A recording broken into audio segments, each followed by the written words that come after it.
Hi, I'm Jamie with The Saving Secret, where I help you become more intentional with your money. If you're new to the channel, please be sure to hit that subscribe button.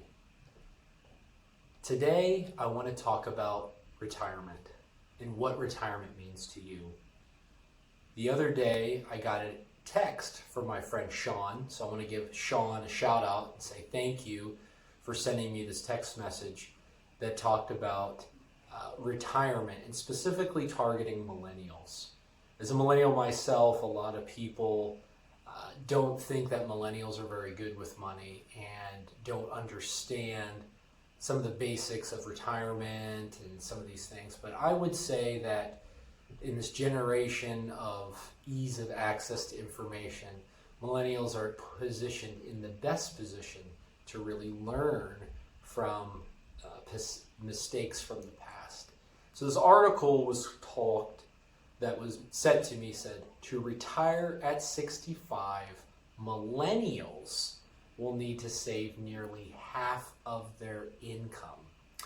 And so I'm a big proponent of savings, and so when I saw this, I was a little intrigued, but I realized that it probably would be a little clickbaity on the article title. And as I went into the article, they did give insights of why they thought the rationale would be the reason that you'd need to save so much.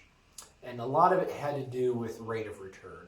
And rate of return is not really known what it's going to be in the future. A lot of people can give you their projections based on a number of different variables. But really, at the end of the day, we don't really know what rate of return is. However, we do know that historical is the best indicator of future performance, though it's not a guarantee.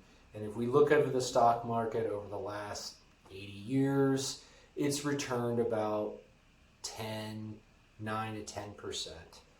So your growth over that money over the long haul has shown that. In a lot of models, people will say you can use 7%, use 2 or 3% for inflation, and that's where the 4% rule came out. All that to say is we don't know exactly what future returns will be, and that is a fair assumption. However, you're not necessarily going to need to save half of your income for 30 years of your working life. I am, however, a big proponent of saving a large portion of your income. And the reason I'm a big fan of saving a large portion of your income is that you're able to focus on controlling your expenses as well as putting towards longer term goals. So again, getting back to the article, it shared a lot of different insights, and at the very end it was talking about annuities and kind of pushing those, which annuities are a terrible product. I would never recommend to any person. Yes, you get a guaranteed stream of income for paying with a large lump sum, but after you pass away, that large lump sum is no longer yours. Whereas if you own your own investments, you pass away, you're able to pass on that lump sum to somebody else. But that's a little bit about the article, but I did want to get a little deeper into what is retirement. And what retirement actually means is a lot of different things. And that's the question I would pose to you is, what is retirement? For me, retirement is not an age specifically. There are a few key age milestones to be aware of, but those aren't really how it dictates when I am going to stop working in order to live my life and maintain the lifestyle that I would like to have. So retirement doesn't have to be an age, but a lot of times you'll hear this number 65. And I wanted to give a few key dates of why people look at retirement at 65. So Social Security, you're able to qualify as early as 62. So you're able to get benefits from Social Security, which is basically a small portion of income every month that's deposited in your account from the government. So you can qualify as early as 62. But the traditional age is 65. They've moved it to 67. Now you can defer it as late as 70.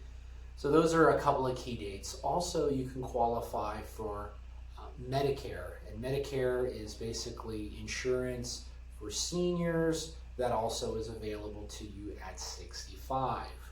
Retirement accounts, however, are actually available without any penalty free at 59 and a half. So you have a 401k or an IRA or a Roth IRA, you're able to take those, the growth and the contributions that you've made to those over the long haul at 59 and a half. Now this is important to understand because these are just dates that are set and mandated by the government.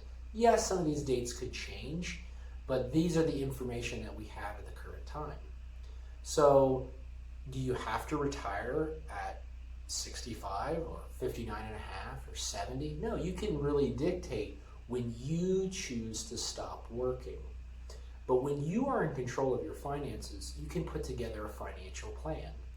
Putting together a financial plan is understanding what do you need, what do you have, and what do you make.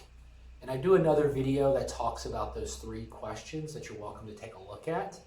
But for the purposes of this video, understanding retirement, you can figure out what your financial goals are. If you're willing to save a large portion of your income today, you can use that income that you're saving to generate future income for the rest of your life. Today, I have several financial goals that I'm working towards. One of those goals that I'm working towards is paying off my home early. One of the big reasons that I'm focusing on paying off my home early is I'll have more money available to invest. By putting more money available to invest, I'm able to walk away from the workforce earlier and when I choose to, rather than forcing myself to work in my older years. So these are just a few things about retirement. But again, I would pose the question to you is, what is retirement and what does it mean to you? And yes, you do not need to save nearly half of your income for 30 years of your working life in order to retire. You're welcome to do that. But if you plan ahead, you can know exactly what financial metrics you need to save. So I hope you found this information helpful. Again, you're welcome to check out that article that I spoke about earlier. It'll be in the show notes. Thank you so much for watching. If you thought this information was helpful, there's other videos that I have shared that talk about how to build your net worth and how to plan for retirement. Please feel free to leave notes in comments and future videos you'd like to hear. Thank you so much for watching and have a great day.